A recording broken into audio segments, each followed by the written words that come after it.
dreaded trail steps.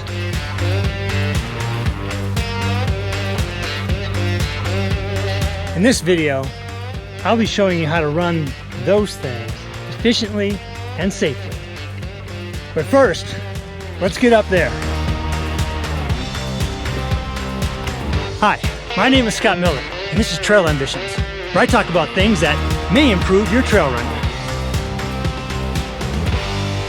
I've been running the foothills and mountains of Colorado for over 20 years, and we have a lot of trail stairs. Some are natural rock formations, and others are created by trail maintenance crews, like these you see here.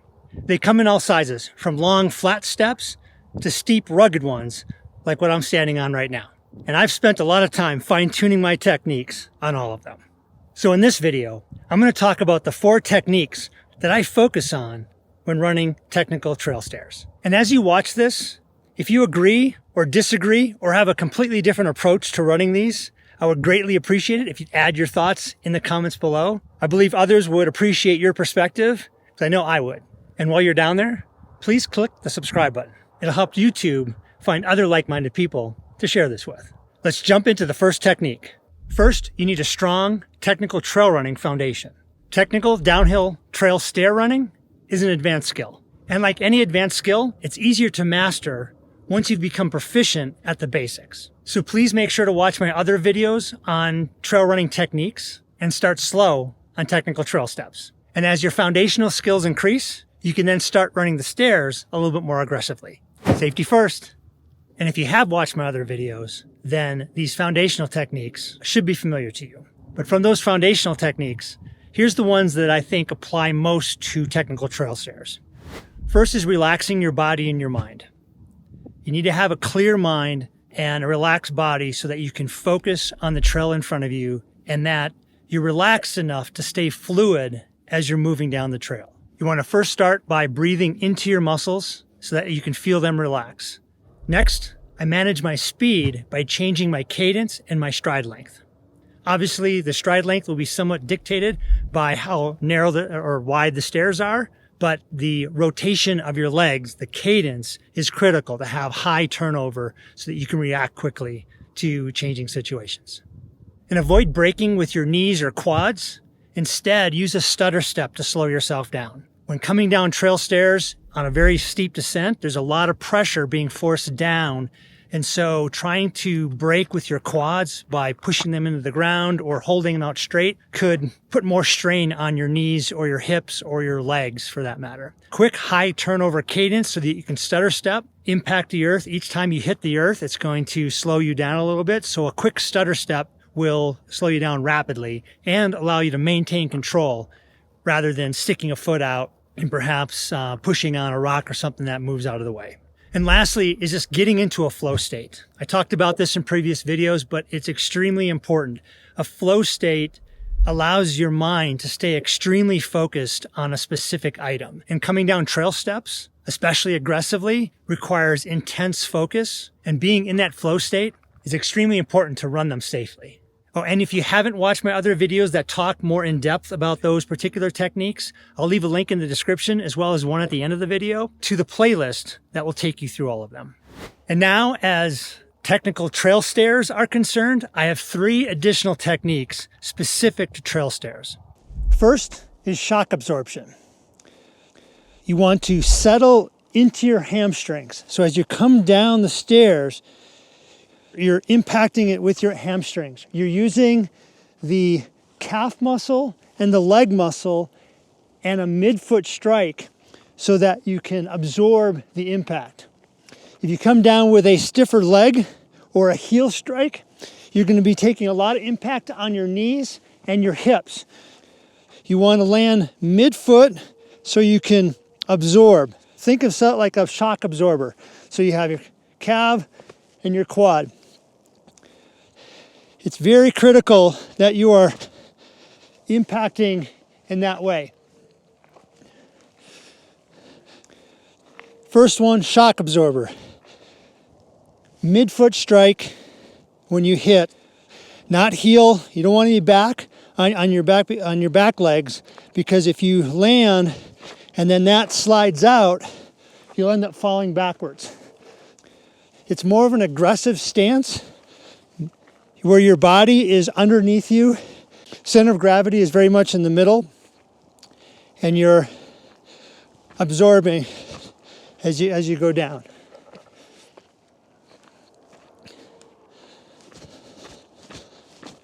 Basically, using your legs as shock absorbers. Now, this may seem obvious, but it's so critically important, because if you want to do this for a long time, you're putting a lot of impact on those parts of your body. So it's critical to think about each one. I mean, if you're running on flat roads or flat trails for that matter, you can probably get away with, some heel striking and a little bit of that. But on this type of terrain, it's very important that you pay close attention to how you're impacting the ground and how you're absorbing that additional stress and impact on your body. Okay, the next part of this absorption, which I already mentioned, is the midfoot strike. The flat foot or heel strike relies a lot on your shoes and the cushion within your shoes to protect your joints. And like I said, running on flat surfaces, you can probably get away with it longer, but where you're doing this type of jumping or landing, and that extra weight of the momentum going down is putting too much that the shoes can absorb. It's important that you do that midfoot strike so that you're starting in the right spot. The next part is to have more of an aggressive stance. Now, this is going to be a bit counterintuitive, because when you're looking at a steep descent, your first reaction is probably to move away from it, kind of tilting back. But running down with your weight back is going to cause you to slide out. You step on something that's loose, that's going to slide out. You're going to fall back, maybe slide, hit a tailbone or something like that. It's almost like an aggressive stance. At times I've used kind of like a cat pouncing. So whatever imagery works for you, but essentially it's less about that action and more about the mental side of what goes in your head. Because, when you're going down, you're just kind of, trying to stay safe as you're going down. You don't really have to be falling down this. In fact, I don't want you to be falling down this.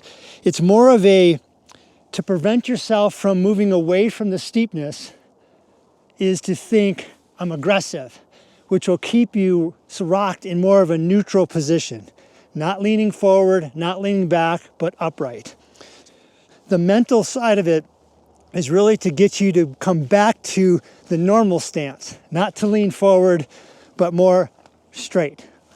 Body underneath you, and you just flowing down. As I said, you don't want to be back, because that's how things will slide out and you really can't react very well. Whereas as you're kind of in this neutral position and you're moving down with everything underneath you. That way, if you land on something and it slides away, you're in a much better position to react to it versus being slightly off balance. It's a neutral center balance coming down all the steps. The second technique, or third, depending on how you're counting them, is something that I came up with. And again, I don't know if it's more psychological or actual physical technique, but here's how I think about it. When I'm going down trail steps and I'm trying to go fast, I try to avoid jumping. My thought process is, if you jump down a step, you are committing 100% to that jump at that time. And if you're doing it very rapidly and a lot of them consecutively, like in this case, there's probably 100 or so stairs here, at some point, you're going to be going too fast or get out of control or something like that. Or you're going to land on some sort of rock or log, and it's going to move or shift and so forth. It happens all the time. The key here, and what I've come up with, is this process of trying, in my mind at least, keeping a certain percentage of my weight on the back leg for as long as possible. And again, it may sound kind of weird, but essentially, rather than just committing and jumping off, I exaggerated that, of course, but jumping off that, I am lowering myself down. And so, let me do it on this side. I'm lowering myself down like that. I've kept the weight on this back leg slightly longer than just jumping off of that. And the idea is that if I can keep that there, and rather than jumping down the stairs, lowering myself down very aggressively, I'm maintaining a little bit of weight in that back leg to push me one way or the other if things get out of control. I'm on my way down and I see that rock where I'm about to land is not stable. Maybe I have a little bit of room back here to kind of, when I move off, to push myself one way or the other.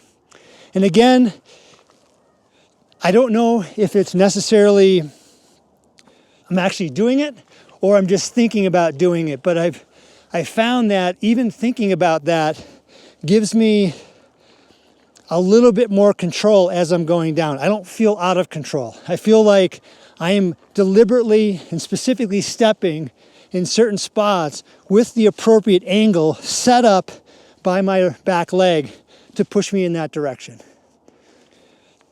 I don't know if I can demonstrate it here, but I'll do it kind of exaggerating, where you're coming down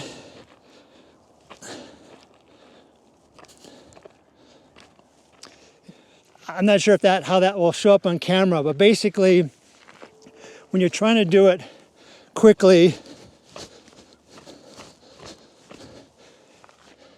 it almost feels like, it's a slightly slower turnover perhaps, but I'm holding a little bit of weight on that back leg slightly longer than just leaping and bounding down these things. Now, some of you may be able to do that just fine.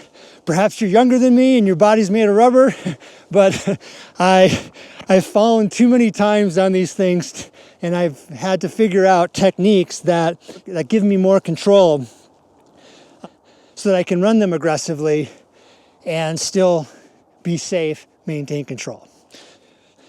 This technique, again, it'll probably take some time to kind of get the feel of it, but going through that exercise of thinking about it and then trying to do it, and then I guess doing it slowly, building it up, and then pretty soon you're doing it fast.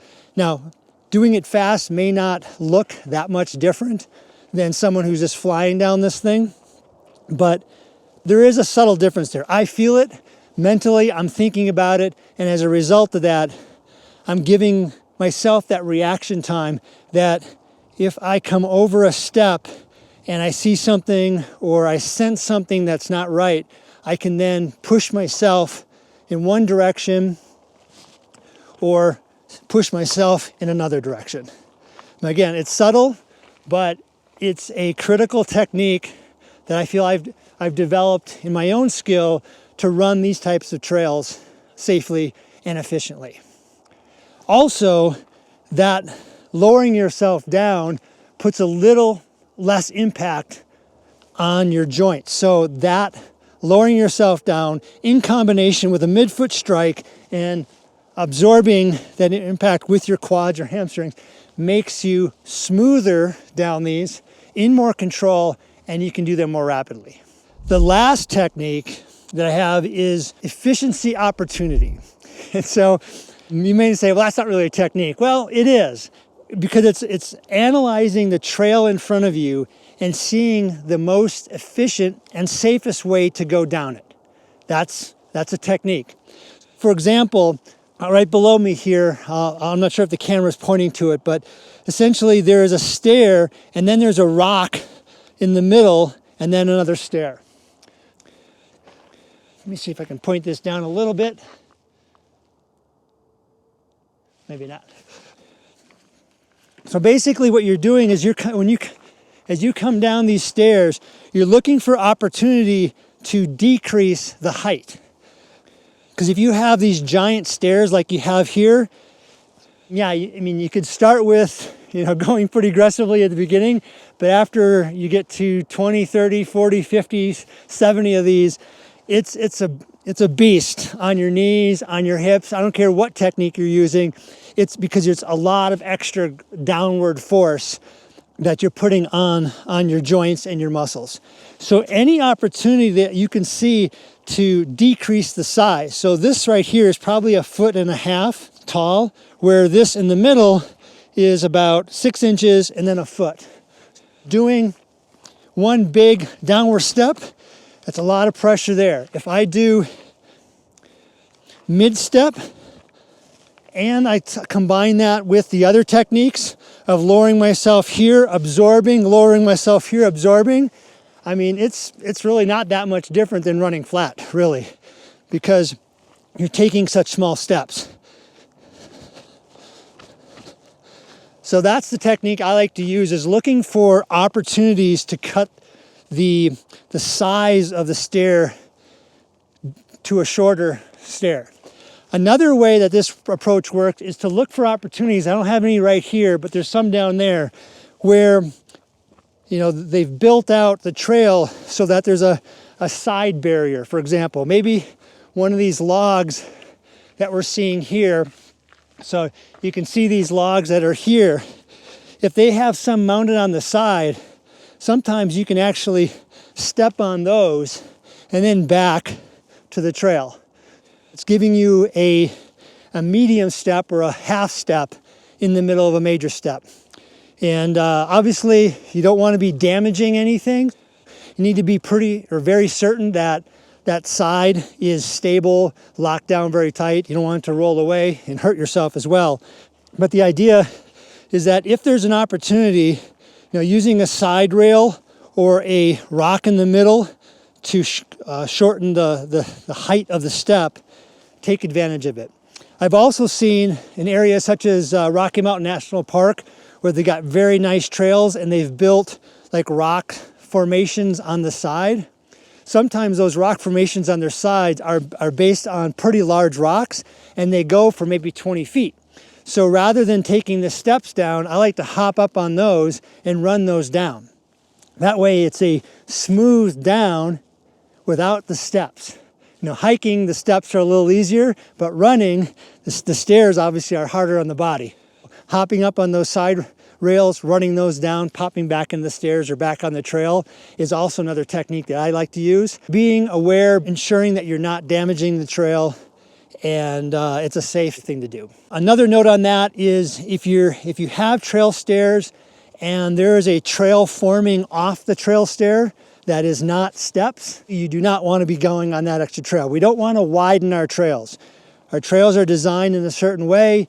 Now, water does run on the side and sometimes will erode some of that, but if, as runners, we're going off trail to avoid steps, that's not a good thing. We should be improving our techniques on the steps so that we can stay on the steps, not damaging the trail by running outside the steps. So keep that in mind as you're doing this as well. We're here to enjoy the trails, not to widen them, damage them, and so forth. So be smart about it. Improve your techniques on being able to run the stairs and not having to go around them, damaging. Anyways, I said enough on that, but you kind of get the point. That's it.